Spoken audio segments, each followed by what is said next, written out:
بسم اللہ الرحمن الرحیم۔ امام علی علیہ السلام سے ایک شخص نے پوچھا، یا علی، ہمیں کن کن چیزوں سے حفاظت کرنا چاہیے؟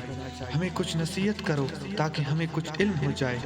بس یہ پوچھنا تھا کہ مولا علی شیر خدا نے فرمایا، 5 چیزوں کی 5 جگہ پر حفاظت کرو۔